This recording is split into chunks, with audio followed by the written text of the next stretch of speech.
오늘 하나님의 말씀은 데살로니가 전서 2장 13절부터 16절입니다. 데살로니가 전서 2장 13절로 16절 말씀 다 함께 읽겠습니다. 시작. 이러므로 우리가 하나님께 끊임없이 감사함은 너희가 우리에게 들은 바 하나님의 말씀을 받을 때에 사람의 말로 받지 아니하고 하나님의 말씀으로 받음이니 진실로 그리하도다. 이 말씀이 또한 너희 믿는 자 가운데서 역사하시느니라. 형제들아, 너희가 그리스도 예수 안에 유대에 있는 하나님의 교회들을 본받은 자 되었으니 그들이 유대인들에게 고난을 받은 것 같이 너희도 너희 동족에게서 동일한 고난을 받았느니라. 유대인은 주 예수와 선지자를 죽이고 우리를 쫓아내고 하나님을 기쁘시게 하지 아니하고 모든 사람에게 대적이 되어 우리가 이방인에게 말하여 구원을 받게 함을 그들이 금하여 자기 죄를 항상 채우매 노하심이 끝까지 그들에게 임하였느니라. 아멘. 오늘은 이제 하나님 말씀을 받음으로 감사하라, 이런 제목의 말씀으로 나누고자 합니다. 그리스도인들은 하나님의 말씀을 받는 자들입니다. 우리가 그저 말씀을 듣는 자가 아니라 받는 자라는 사실입니다. 물론 예배에만 참여하면 말씀을 들을 수 있고, 요즘에는 예배에 참여 안 해도 들을 수 있는 여러 루트들이 우리의 의지의 문제지 돈 안 들어도 듣습니다. 옛날엔 테이프 산다고 돈 얼마 들었는지 모릅니다. 그 테이프 하나에 100원씩, 100원이면 옛날엔 좀 쌌다고 하지만 그래도 비쌌거든요. 100원씩 들여서 그 한 세트 사면 벌써 1000원, 1500원 막 이렇게 드니까 이제 그렇게 해서 열심히 들었던 적이 기억이 나는데요. 요즘에는 다 필요 없잖아요. 돈 1원 하나 안 들이고, 물론 여러분 데이터 값은 될지 모르겠습니다. 그렇게 얼마든지 들을 수 있는 기회가 있는데, 문제는 뭐냐면 듣는 것으로 족할 것이 아니라 받아야 된다는 것입니다. 하나님 말씀을 받아야 된다. 오늘 여기 본문도 보게 되면 내가 하나님께 감사하는 것은 너희가 하나님 말씀을 받을 때 바로 하나님 말씀을 받음으로 인하여 감사한다. 사람의 말로 받지 아니하고 하나님 말씀으로 받으니 참 감사하다고 이렇게 말하죠. 그렇습니다. 하나님 말씀으로 받게 되면 참으로 감사가 나올 수밖에 없습니다. 이거는 비단 받는 것을 보고 있는 제3자 입장에서 지금 이렇게 표현하고 있는 거거든요. 그 제3자만이 감사한 것이 아니라 실제 말씀을 받은 당사자는 더 말할 것 없이 기쁨과 감사가 넘치게 되죠. 그렇기 때문에 이는 정말 크리스찬으로서 말씀을 받아야 합니다. 듣는 것으로 족지 말고 말씀을 받기까지 하셔서 온전히 정말 그 말씀을 인하여 감사와 영광을 드리는 성도가 되시길 바랍니다. 그 말씀을 받기 전에 이제 어떻게 되냐, 말씀을 듣는 거죠. 듣는 단계까지는 사람의 말로 듣는 것과 똑같습니다. 하나님 말씀, 더 큰 말씀이라도 사람 말과 같이 똑같이 듣는 거예요. 그런데 거기서 멈춰버리면 아무리 훌륭한 하나님이라 하더라도 사람의 말로 듣는 것과 똑같은 것입니다. 그 말씀을 그대로 받아들여야 되는 거죠. 그 말씀이 내 속에서 역동하게 해야 되는 거죠. 말씀이 받았다는 것은 말씀이 우리 속에서 역사해야 된다는 겁니다. 말씀이 받았음에도 우리 속에서 역사하지 않았다면 그것은 바로 말씀을 들은 것에 불과한 것입니다. 곧 다시 말해서 사람의 말로 들었다라고 하는 것을 나타내는 거죠. 그렇기 때문에 우리는 주님 안에서 적극적으로 하나님 말씀을 받아서 그 말씀이 우리 속에서 크게 역동하는 그런 성도가 되시기를 예수님의 이름으로 축원합니다. 그래서 성경은 요한복음 10장 30 이렇게 말씀하죠. 하나님의 말씀을 받은 사람들을 신이라 하였거늘, 이렇게 표현합니다. 너희가 성경을 피하지 못하나니, 성경에 분명히 하나님의 말씀을 받은 자들을 신이라 하였다 이거예요. 신적인 권위가 있다는 것입니다. 하나님 말씀이 우리 속에서 역동하게 될 때 신적인 권위가 있어서 신적인 능력이 나타나고 이적과 기사가 나타나게 되는 거죠. 이렇게 놀라운 역사가 왜 나만 없을까? 왜 나에게 나타나지 않고 나에겐 그런 체험이 없을까? 이렇게 생각하시면 이거는 아주 잘못이라고요. 하나님 말씀을 제대로 받지 않고 듣기만 했기 때문인 겁니다. 그 듣지만 말고 그 말씀을 내 속에 받아서 내 속에서 역사해야 된다는 것, 활동하게 내 속에 역동하게 된다는 것입니다. 그렇게 내 속에서 그 말씀이 움직이고 내가 그 말씀에 따라 그대로 순종하게 된다면 놀라운 역사들이 펼쳐지게 되는 거죠. 그러면 제3자가 볼 때도 저긴 말씀을 받았다 라고 이렇게 말할 수 있는 그런 단계까지 되는 것이죠. 우리도 이제 주님 안에서 말씀을 받은 참된 성도가 되어 우리 하나님을 기쁘시게 하는 성도가 될 수 있기를 예수님의 이름으로 축원합니다. 그래서 말씀을 받은 자들은 감사가 끊임없이 감사가 지속될 수밖에 없는 겁니다. 오늘 여기 본문도 끊임없이 내가 하나님께 감사하는 것은 너희가 하나님 말씀을 온전히 받음이라고 이렇게 하지 않습니까? 우리 자신이 하나님의 말씀을 받으면 나도 끊임없이 감사할 수 있는 감사가 삶 속에서 계속 살아갈 수 있는 것이죠. 그런데 우리가 감사하긴 한데 단회적이야. 이례적으로 감사가 끝나. 그 감사가 지속되지 못하는 것은 말씀을 받지 못하고 그냥 내 인간적인 생각으로 돌아켜보고 반성해보건대 감사하다. 이런 정도이기 때문에 인간적인 면에서 감사로 끝나니까 결국은 그것은 사람의 말로 받고 듣고 감사하는 것이 불가한 것이죠. 그러나 하나님 말씀으로 받아서 내 속에서 크게 역동하게 될 때 그 감사는 샘솟듯이 계속 되는 겁니다. 할렐루야. 이렇게 감사할 수 있는 제 성도가 되시기를 예수님의 이름으로 축원합니다. 할렐루야. 그러면 말씀을 받았다 이렇게 여러 번 썼는데 받았다는 건 구체적으로 어떤 것인가? 사도행전에 보게 되면 몇 가지 케이스가 있습니다. 사도행전 7장 38절 보게 되면은 모세를 가리켜서 말씀을 받은 자다 이렇게 표현하고 있습니다. 말씀을 받아서 내게 전달해 준다, 전해준 자다 이렇게 표현하고 있거든요. 말씀을 받은 자죠.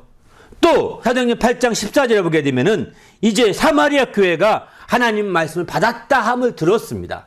그래서 베드로와 요한을 보내게 되죠.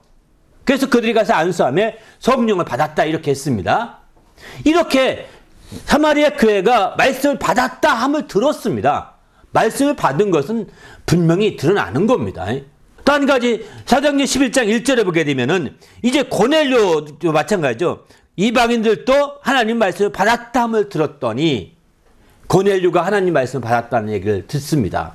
아니 어떻게 말씀을 받은 게 들을 수 있을 만큼 제3자가 보고 느낄 수 있을 만큼 말씀을 받았다는 것입니다. 그러니까 말씀을 받았다는 건 그래서 삶까지 나타나야 되는 겁니다. 말씀을 받아 전해주었다라고 분명히 나타난 거잖아요. 그죠? 사마리아 교회가 말씀을 받았다며 들었다는 것은 나타난 거죠. 삶까지 드러난 겁니다. 고넬료가 말씀을 받았다 함을 에사임 교회가 다 전해듣게 됐습니다. 이렇게 알게 된 것도 바로 나타난 것이 있는 거예요. 말씀을 받아서 드러난 것이 있는 겁니다. 말씀이 속에서 역동하기 때문에 그 역동한 결과물이 분명하다는 것입니다. 이렇게 말씀을 받은 것은 그저 말씀을 받았다, 어떤 공도 좀 받았다 하는 정도로 끝나는 것이 아니라 그런 정도가 아니라 말씀이 내 속에서 역동하여서 결과의 결과가 완전히 드러난 상태라는 겁니다. 그러니까 제3자 누가 보더라도 저 사람은 말씀 받은 게 분명해. 말씀 받아서 어느 날부터 무식쟁이였는데 말씀을 받아서 그런지 몰라도 막 유식하게 말한다고 이렇게 하잖아요. 말씀을 받으면 이제 뭔가 분명히 드러나는 겁니다. 그 자기 지식으로는 무식한데 전할 수가 없잖아요. 그죠? 옛날 베드로가 그런 케이스였죠. 많은 사람들이 베드로는 약간 무식하다고 일반적으로 얘기합니다. 지식 수준이 바울보다는 떨어진다고 얘기합니다. 왜냐면 어부로 농촌에서 그 갈릴리파에서 어부 살았으니까 당연하겠죠.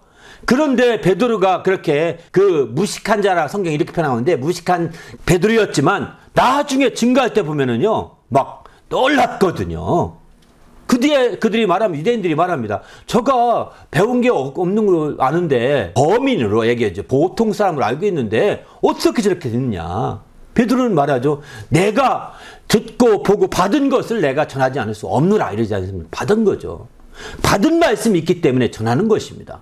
받은 말씀이 있어서 그는 변화되었고 그로 말미암아 강력하게 증가하는 그런 삶을 사니까 전에 보통 사람같이 지식이 좀 못하는 사람이었지만 이제는 막 유식한 사람처럼 막 담대하게 전하고 놀랍도록 증가하는 역사가 나타나게 되는 거죠. 이게 다 뭐냐? 말씀을 받은 것입니다. 말씀을 받으면 이처럼 외형적으로 드러나는 겁니다. 나타나는 것이고 결과물로 드러나게 되는 것이죠. 그래서 우리 자신이 말씀을 받는 자가 되어야 합니다. 듣는 자는 또 다른 것이 오게 되면 다 밀려갑니다. 들은 것들은. 또 다른 지식은 또 밀려갑니다. 자꾸 밀려가서 새롭게 들은 것만 기억하거든요. 옛날 들었던 거 생각 안 납니다. 그러나 받은 것은 옛날 것도 생생히 생각납니다. 받은 것은요. 우리가 받은 말씀은요, 막 흥분됩니다. 침을 튀기면서 말하게 되어 있습니다. 그러나 들은 말씀들을 전하면 이게 그게 맞나? 내가 잘못 전하면 안 되는데 하면서 전하다 보니까 논리적으로 전할지 모르겠지만 그 단어를 사용할지는 모르겠지만 상대방을 설득하는 데 있어서 한계가 있는 거죠. 흥분하지 않습니다. 본인이. 왜? 남의 전해 들은 것 가지고 내가 왜 흥분해? 이렇게 되고 차분해지거든요. 그러나 자기가 받은 말씀은요, 자기도 모르는 사이에 막 이렇게 침이 튀고 막 열정적이 되고 흥분하는 그런 상태가 되더라고요. 그런 말씀들은 옛날 초창기에 믿을 때 받은 말씀들이 지금 전하면요 막 흥분합니다. 잊어버려지지가 않습니다. 잊혀지지가 않습니다. 우리는 주님 안에서 이렇게 말씀을 받는 주의 성도가 되시기를 예수님의 이름으로 부탁을 드립니다. 그래서 그 말씀이 우리 속에 역사하는 거예요. 어떻게 말씀이 정말 그 결과물로 드러낼 수 있을까요? 성경에는 이렇게 말합니다. 말씀이 처음에는 말씀을 듣는다 이렇게 표현하죠. 요한복음 10장 8절 보게 되면은 이렇게 말합니다. 그 예수님께서는 나는 아버지께서 내게 주신 말씀들을 그들에게 주었사오며 그들은 이것을 받고 이 말씀을 받은 거죠. 내가 아버지께서 나온 줄을 참으로 아오며 아버지께서 나를 보내신 줄을 믿었사옵나이다. 이렇게 말합니다. 말씀을 받은 사람들에게는 말씀을 듣죠. 그리고 하나님 말씀을 받은 사람 먼저 믿음이 생기게 됩니다.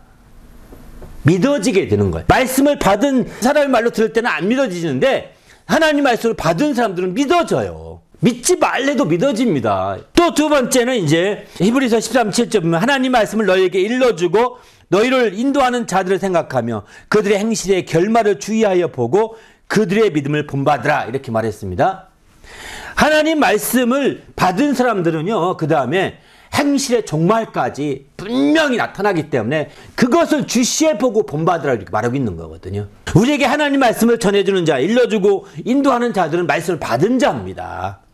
근데 말씀을 받은 자인데 그 행실의 종말까지 보고 본받으라는 거예요. 우리에게 하나님 말씀을 일러주고 인도하는 자들 가운데 간혹 가다 보면은 말씀을 받지 않고 들은 자들이 할 때가 있거든요. 그들은 말과 행실이 다르게 됩니다.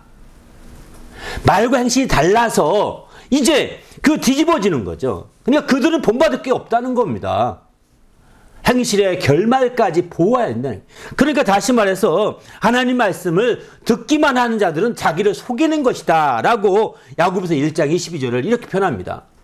말씀을 듣기만 한다면 그 말씀을 받아서 행실의 결말까지 그 말씀을 마음으로 믿고 또 그것이 행실에 순종하여서 행실의 결말까지 이렇게 매듭져야 되거든요. 그게 받은 것이 완성 단계라고 볼 수 있는 거죠. 이렇게 되면 보여질 수 있는 거죠. 제3자가 볼 수가 있고 느낄 수가 있는 것이죠. 이렇게 될 때 참으로 그 말씀이 통해서 생명을 얻고 그 말씀이 능력과 신적인 권위로 나타나게 되는 겁니다. 우리도 이제 주님 안에서 하나님 말씀을 통하여 이렇게 눈으로 볼 수 있을 만큼 받는 성도가 되시길 바랍니다. 이 5분 그래서 욥기 42장 5절 보면 내가 주께 대하여 전에는 귀로만 듣기만 하였사오나 이제는 눈으로 주를 배움나이다 이렇게 표현하거든요. 전에는 귀로만 멀리서 들었는데 이제는 눈으로 본다는 거예요. 말씀도 마찬가지입니다. 욥처럼 고백이 있길 바랍니다. 전에는 귀로만 들었사오나 이제는 눈으로 보옵나이다. 이렇게 고백할 수 있어야 되는 거죠. 그것은 곧 행실의 결말까지 확실한 결말로 확실한 결과로 드러냈기 때문에 눈으로 볼 수가 있는 것이죠. 그러나 그것이 행실의 결말이었고 결실이 없으면 눈으로 볼 수가 없는 거죠.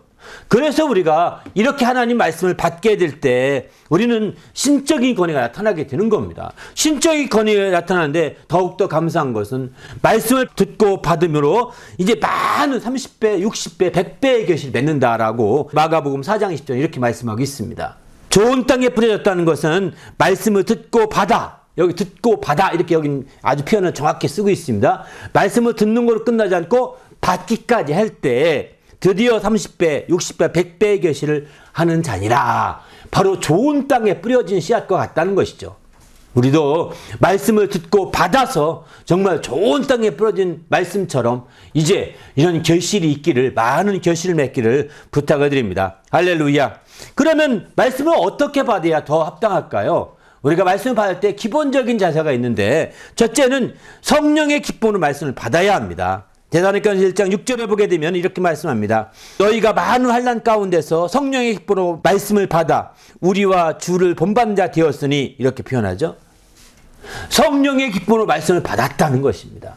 그렇게 성령의 기쁨으로 말씀을 받을 때 우리와 주님, 우리를 인도하던 우리에게 말씀을 전해준 그들과 주님을 함께 본받는 자가 되는 것이죠. 말씀을 우리가 이렇게 성령의 기쁨으로 받지 않게 되면 본받으려고 하는 의지가 없어집니다. 본받으라는 열정이 없어집니다. 말씀을 온전히 성령의 기쁨으로 받아서 이렇게 어떤 환난 가운데 있을지라도 이제 함께 말씀을 받아 그 행실의 결말을 보고 주시해보고 확실하게 하니까 본받기까지 하는 것이죠. 이렇게 본받는 성도가 되시기를 예수님의 이름으로 부탁을 드립니다. 반면에 이렇게 기쁨으로 받긴 하는데 이제 뿌리를 내리지 못하는 돌박 같은 사람도 있습니다. 성령의 기쁨은 꼭 겉모양으로 막 기뻐 날뛰는 기쁨이 아니거든요. 그런데 겉모양으로 볼 때는 막 기쁨으로 말해서 받는 것 같아요. 그런데 오래 못 갑니다. 사람의 기쁨으로 받는 것입니다. 남들이 많으니까 사람의 즐거움, 사람의 깨달음, 사람의 지식으로, 사실은 사람의 지식으로 받아도 사실은 알다시피 기쁨이 있어요. 사람의 지식만 생각하더라도 기쁨이 있습니다. 그렇게 그런 인간적인 것으로 하게 되면 돌밭같이, 돌짝밭 같은 심령이 되고 많은 것이죠. 오직 성령이 역사하시는 기쁨으로 우리가 하나님 말씀을 받을 때 그 말씀이 믿는 자 속에서 역사함으로 말미암아 정말 놀라운 변화가 일어나고 놀라운 역사들이 펼쳐짐으로 말미암아 이제 본받는 자가 되는 것이죠. 두 번째는 온유함으로 받으라 이렇게 얘기하고 있습니다. 야고보서 1장 21절 보게 되면은 모든 더러운 것과 넘치는 악을 내버리고 너희 영혼을 능히 구원할 바 마음에 심어진 말씀을 온유함으로 받으라. 마음에 심어진 말씀을 온유함으로 받으라 이렇게 표현합니다. 그 말씀이 어떤 말씀이냐? 너희 영혼을 능히 구원할 바 된 말씀이라는 것입니다. 그러니까 우리가 말씀을 듣기만 하고 행하지 않으면 마음에 심어지긴 한 것 같습니다. 다 버려진 것이 아니라. 이해되시죠? 근데 그 심어진 그것이 어느 날 그게 싹이 트고 역동해야 되는데 그게 받는 단계로 한 단계 더 나가야 되거든요. 안 나가고 그냥 여전히 있으면 땅에 묵은 씨 같이 되는 것이죠. 이 묵은 씨는 해가 지나가면 싹이 안 트게 됩니다. 안타깝죠. 그래서 어느 경우는 옛날에 설교 드렸던 말씀들인데 어느 날 성경보다 그 말씀 생각납니다. 다시 그게 싹이 나기 시작한 거죠. 오래간만에 싹이 난 거죠. 그렇게 해서 그것이 되려면 온유함으로 받아야 된다는 거예요. 우리의 심겨진 말씀이 바르게 싹이 나려면 온유함. 온유함은 뭐냐? 쉬운 말로 표현한다면 자기를 비우는 것입니다. 낮추는 것이라고 표현하는데 낮추는 것은 겸손함이고 자기를 비우는 것. 예수께서 나는 온유하고 겸손하니 할 때 자기를 비우고 낮추었다고 말씀하시거든요. 비우신 거거든요. 그러니까 이미 우리가 그릇이라고 일정한 그릇이 있는데 그 그릇에 자기의 생각이 꽉 찼거나 인간의 지식이 꽉 차 있으면 성이 없다는 거예요. 그것을 다 비우고 그것을 다 없애버릴 때 주의 말씀이 또 심겨질 수 있잖아요. 그죠? 일정한 밭인데 거기다가 이미 꽉 차게 심어놓으면 다른 게 심겨지지 않잖아요. 아무리 씨를 뿌려도 자랄 수가 없습니다. 그걸 뽑아내야 되거든요. 뽑아내야 그 다음에 또 자라게 되는 것이죠. 이렇게 우리가 적극적으로 우리 속에서 이와 같은 부분들을 우리가 온전히 비우는 거예요. 뽑아내듯이 하는 게 비우는 것입니다. 마음속의 생각을 비우고 지식을 비우고 마음속의 인간의 지혜를 비우고 인간의 어떤 그 모든 것들을 사상과 인간의 철학을 비우는 것입니다. 이렇게 비울 때 마음속에 담겨졌던 심겨졌던 그 말씀이 이제 살아나게 되는 것이죠. 우리도 온유함으로 말씀을 받으시길 바랍니다. 할렐루야. 만약 우리가 이렇게 정말 성령의 기쁨으로 말씀 받고 온유함으로 말씀 받아야 되는데 그렇게 못 받으면 어떻게 될까요? 그러면 나는 사람의 말로 말씀을 받았다는 증거가 되는 거죠. 사람의 말로 말씀을 받은 결과는 어떻게 될까요? 하나님 말씀이 매임이 되게 됩니다. 하나님 말씀이 꼼짝 못하는 결과가 되는 거죠. 하나님 말씀이 전능하신 하나님 말씀인데 말씀이 능치 못함이 없는 말씀이라고 하지 않습니까? 능치 못함이 없는 말씀인데 그 말씀이 메인 바가 되는 거예요. 나의 지식과 나의 생각 때문에 가려지고 메어진 바가 되는 거죠. 그래서 디모데전서 2장 9절에 보게 되면은 복음으로 말미암아 내가 죄인과 같이 매이는 데까지 고난을 받았으나 하나님 말씀 매이지 아니하리라 이렇게 말하죠. 바로 사도 바울은 내가 정말 그 복음 때문에 고난받고 매여 있지만 하나님 말씀을 결단코 매일 수 없다. 왜? 그가 하나님 말씀을 받아서 그대로 고난을 받기까지 순종했기 때문인 것이죠. 그러니까 하나님 말씀은 자유롭게 역사하는 겁니다. 그러나 반면에 사도 바울이 고난이 두려워요. 핍박이 두려워요. 그래가지고 인간적인 생각으로 요령을 펴가지고 싹 전하지 않는다든가 또 다른 도망간다든가 하면 어떻게 될까요? 그는 자유할지 모르지만 말씀은 메어지게 됩니다. 말씀은 능치 못한 말씀이 그저 나의 그 인간의 꼼수 때문에 메어서 전달될 수가 없는 거죠. 말씀이 속히 달려야 되는데 달릴 수 없게 되는 거예요. 시편에 보면 말씀은 속히 달리는도다 이렇게 표현하지 않습니까? 이렇게 달려야 되는데 달릴 수 없이 매이는 상태가 되니 안타깝게 되는 거죠. 말씀을 언제 제대로 받지 않게 되면 어떻게 되느냐? 이제 하나님 말씀이 비방받게 됩니다. 디도서 2장 5절을 보게 되면 이렇게 순종하고 복종하라. 이는 하나님 말씀이 비방받지 않게 하려 합니다. 이렇게 표현하고 있습니다. 순종하고 복종하는 것은 하나님 말씀이 비방받지 않게 하려고. 우리가 하나님 말씀이 비방받지 않게 해야 됩니다. 왜? 내가 비방받으면 내 잘못이면 내 잘못이지 하나님 말씀 잘못이 없거든요. 오늘날 못난 그리스도인들 때문에 많은 주님의 교회가 욕먹잖아요. 주님의 교회가 정말 얼마나 욕먹습니까? 하나님 말씀이 말씀 받으면 뭐해? 이런 소리 듣잖아요. 말씀 들으면 뭐해? 이렇게 되니까 결국은 말씀이 비방받는 겁니다. 내가 비방받아야죠. 내가 죄인입니다. 내가 잘못했습니다. 내가 죄인. 말씀이 문제가 아닙니다. 말씀이 문제가 아닙니다. 이렇게 우리가 분명하게 다시 한번 말씀을 할 때가 온 것 같습니다. 말씀이 너무나 많은 사람들에 의해서 많은 그리스도라는 사람들에 의해서 말씀이 비방받게 정말 하나님 말씀을 받지 않은 자들에 의해서 말씀이 비방받게 되었습니다. 이제 하나님 말씀을 받은 자가 되어서 말씀이 비방받지 않도록 우리가 만들어 갑시다. 할렐루야. 사람의 말로 받고 끝나면 말씀은 비방받을 수밖에 없습니다. 왜냐하면 그 말씀은 다 잊혀지고 사라져버리고 없어지기 때문이죠. 받으나만 하기 때문인 겁니다. 들으나만 하기 때문입니다. 그래서 우리는 하나님 말씀을 적극적으로 받아서 그 우리 속의 역사함으로 온전히 그 말씀을 통하여 놀라운 역사를 하여서 마침내 비방받지 않게 해야 되는 거죠. 또 한 가지는 하나님 말씀을 혼잡하게 하게 된다는 거예요. 하나님 말씀으로 받지 않게 되면 하나님 말씀이 혼잡하게 만든다는 겁니다. 잡탕밥 만드는 거죠. 한마디로 말해서. 여러분 정말 세상의 지식이 얼마나 팽배했던지 많아졌던지 막 뒤섞여 있습니다. 뒤섞여 있어가지고 이게 뭔지 저게 뭔지 아주 혼잡하게 되고 있거든요. 바로 이건 뭘까요? 사람 말로 들으니까 여기다 저것도 붙이고 저것도 붙이고 저것도 붙이고 자기 생각도 붙이고 이렇게 붙여가지고 사이비를 만드는 겁니다. 사이비를 치고 성경 인용 안 하는 사람이 없을 거예요. 다 성경을 갖다 이용하지 않습니까? 그들이 사람 말로 받으니까 그렇게 되는 거예요. 자기가 그 말씀보다 더 높은 위치에 있는 거거든요. 자기가 말씀보다 더 높게 평가하니까 말씀을 이용하는 것 뿐이죠. 우리는 말씀을 이용하는 자가 아니라 말씀을 존중히 하고 그래서 그 말씀을 영접하듯이 받아들이는 겁니다. 할렐루야. 말씀을 높이 보는 거예요. 그 말씀이 그냥 단순한 말이 아니에요. 성경에 있는 말과 똑같은 말이 세상에 똑같은 격언으로 있어도 세상의 말은 그 세상의 말이고 성경 말씀 우리는 따라야 되는 겁니다. 그래서 그 말씀 때문에라고 우리가 고백하고 그 말씀을 더 존중히 여기는 자가 되고 더 귀히 여기게 돼야 되거든요. 그래서 그렇게 나갈 때 우리가 변화되고 놀라운 행실의 결말이 아름답게 될 수 있는 거죠. 그러면 주님과 함께 우리가 많은 자들에게 본받는 자가 될 수 있는 거 아니겠습니까? 우리 모두도 이렇게 주님 앞에서 귀하게 말씀을 대하는 성도가 되시길 바랍니다. 그렇지 않고 우리가 나간다고 한다면 우리는 그저 하나의 말씀을 인간적인 생각으로 취급한 것에 불과하다는 것입니다. 이제 우리가 인간적인 생각으로 취급하지 마시고 적극적으로 그 말씀을 언제 대하시길 바랍니다. 이렇게 말씀을 잘 받았던 대표적인 교회가 있습니다. 바로 베레아 교회죠. 사도행전 17장 11절부터 12절 보게 되면 이런 말씀을 합니다. 베레아에 있는 사람들은 데살로니가에 있는 사람들보다 더 너그럽고 간절한 마음으로 말씀을 받고 이것이 그러한가여 날마다 성경을 상고함으로 그들 중에 믿는 사람이 많고 헬라의 기부인과 남자가 적지 아니하니 이렇게 표현하고 있습니다. 베레아에 있는 그 교회는 정말 데살로니가의 사람들보다 더 너그럽다.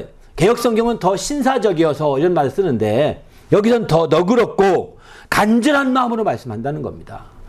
우리가 정말 말씀을 이렇게 간절한 마음이 필요합니다. 마음을 열고 간절한 마음으로 너그럽게 마음을 열고 간절한 마음으로 말씀을 받아야죠. 그렇지 않고 그냥 억지로 꽂아놓은 보리자루 같이 말씀을 들으면 이렇게 받아줄 수 있겠습니까? 말씀은 소귀에 격리 있게 하듯이 그냥 지나가는 것이죠. 지나가는 겁니다. 우리가 말씀이 내 길을 스치고 지나가지 말고 정말 그것이 간절한 마음으로 받아서 우리 속에서 역동하시기를 예수님의 이름으로 부탁을 드립니다. 받기 전에 이처럼 간절한 마음으로 필요하고요. 받고 나서는 또 어떡하냐? 말씀 받은 후에 그냥 가만히 멀뚱멀뚱 있으면 되느냐? 그것을 순종하고 그것을 그대로 행실의 결말까지 나타나기 위해서는 그게 그런가 하여서 이게 그런가 하여서 날마다 성경을 상고해야 된다는 것입니다. 그렇습니다. 말씀을 받은 후에 전과 후가 다릅니다. 전에는 간절한 마음으로 말씀 받아야 되고요. 후에는 말씀을 받은 후에는 그 말씀이 정말 성경에 있는 것인가? 성경에 그런 말씀인가? 성경에 말씀이 맞는 건가? 성경에 근거가 분명한가? 이렇게 생각하면서 자꾸 계속해서 그게 그런가 해서 성경을 상고하는 자가 돼야 되는 거죠. 이렇게 될 때 그 말씀을 제대로 순종할 수 있게 된다는 겁니다. 그렇지 않고 그냥 성경을 상고하지 않고 말씀을 간절한 마음으로 받긴 받았는데 자기의 인간적인 기준을 가지고 판단해버려. 인간적인 기준으로 말씀을 잘라버려. 그러면 아무 소용이 없는 거죠. 사람의 말로 받은 것에 불과한 거죠. 하나님 말씀으로 받지 못하는 거죠. 이 사람은 지혜를 탐구하는 사람이어서 그저 간절한 마음을 받을지 모르겠지만 하나님 말씀으로 안 되는 거예요. 그 속에 역사할 수가 없는 겁니다. 그에게 지식은 얻고 지혜는 얻을지 모릅니다. 그렇기 때문에 우리는 하나님 말씀으로 그 말씀을 받아들이기 위해서 그게 그런가요? 성경에 참고하고 성경에 기록된 말씀으로 우리가 크게 힘을 얻어야 되는 거죠. 그 근거가 확실히 있다면 그대로 또 우리는 순종해야 되는 겁니다.